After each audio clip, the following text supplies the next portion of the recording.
deficit, perhaps, of accomplishment. Attorney Daza, what do you have to say about that? You know, house cleaning will never be able to do house cleaning under the present system, not in 1,000 years. They should have their heads examined. What they need is a psychiatrist. If they feel that they can house clean for the next 5 years, absolutely nothing will happen. You know, before the elections, in that book that I mentioned, Presidentiables and Emerging Upheavals, I said this, that the most incompetent candidate for president was Noynoy Aquino. It's in your book. In the book, it's in the book. And then, not only that, I said the government of Cory was a calamity. The presidency of Noynoy would be a catastrophe. I said that also in the book. Now, in this book, after he stayed there for 100 days, because they always watch the president every 100 days, I also confirmed that his action in the 100 days proves my thesis before the elections, that he is really the most incompetent person to occupy the presidency. And as of then, and probably up to now, the Cory administration was a calamity, and this administration is a catastrophe. Achievements? What achievements are they talking about?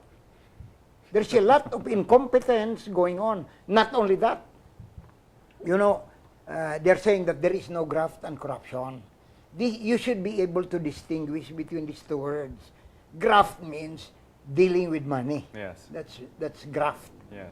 Corruption, meaning not doing the right thing. For instance, you appoint somebody to a position who is incompetent. The person is incompetent. That's corruption.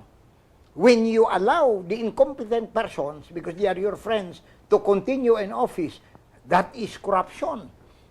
When, for instance, you're a man or a woman, and you cannot determine your gender, that is corruption. That's corruption. If, according to them, so many things are going on in the palace. If what I heard is true, what is going on there is corruption. Corruption. And he should examine some of the people around him, because they are not only involved in corruption, they are also involved in graft. It's been a year since this administration took power. Are you optimistic about the future, Attorney Daza? If he continues to behave in this manner, I would be insane to be optimistic. And that's stupid, because insane means, you know, there is a hospital for insanity, but stupidity, there's no cure for stupidity. That's why, if by December of this year, he does not change, I would say that the Noynoy administration is hopeless. 1 year, 6 months is too long for a bad president, and not enough for a good one. I'm not saying that we should change him. I'm giving him an opportunity, because I'm Roman Catholic. I'm giving him an opportunity to change. I believe in confession. I believe also in miracles, because in his case, he was elected by accident and miracle. No?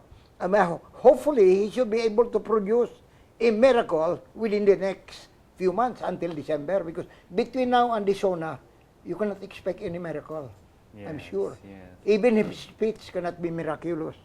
Na Ms. Montayre, what are you looking for in this administration? Ano pong hinahanap nyo? Anong gusto nyo makita sa admin na to? Oh, let me continue, no, yung sa landmines, because there are 8 landmines that we don't have enough time to in a nutshell lang. No, in a nutshell lang. In a nutshell. Ang isang, ano yan, yung sa RH bill.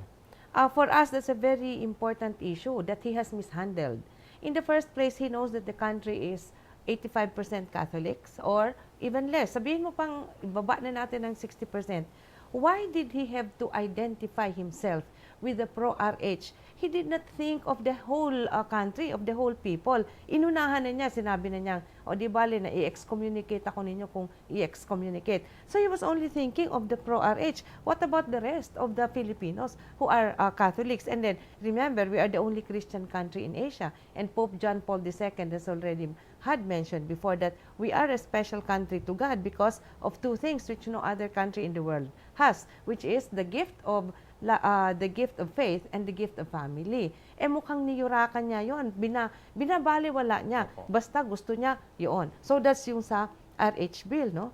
And then, ang sana, tayuan naman niya yung sa sprat list. Ano ba yan? Sinasabi niya, let the United Nations make a decision na, pinakawalan lang niya yung ating kasarinlan. He did not even study what was the Treaty of Paris, what is the UNCLOS, and etc. We expect more intelligent decisions from him. And then that he should know what he is talking about, not just let go. And that's the whole problem. He does not seem serious in what he is doing. He's serious in something.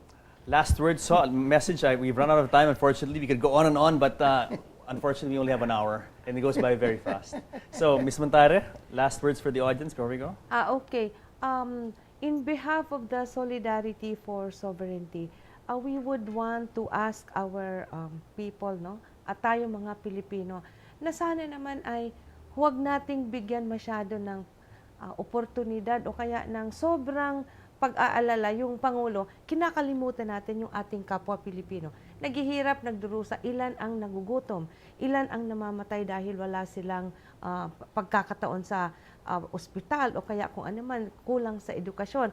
Yung araw-araw na may namamatay dyan o kaya naghihirap, naghihinagpis na Pilipino, parang binabaliwala natin para bigyan pa ng pagkakataon yung Pangulo. Mukhang dapat hindi na ganon. Sana naman ang isipin natin yung ating sariling bayan, yung ating mamamayang Pilipino, yung ating kapwa, na sila ang nangangailangan ng ating pag-aaruga, ng ating pagbibigay ng, anong tawag dyan, ng pagkakataon.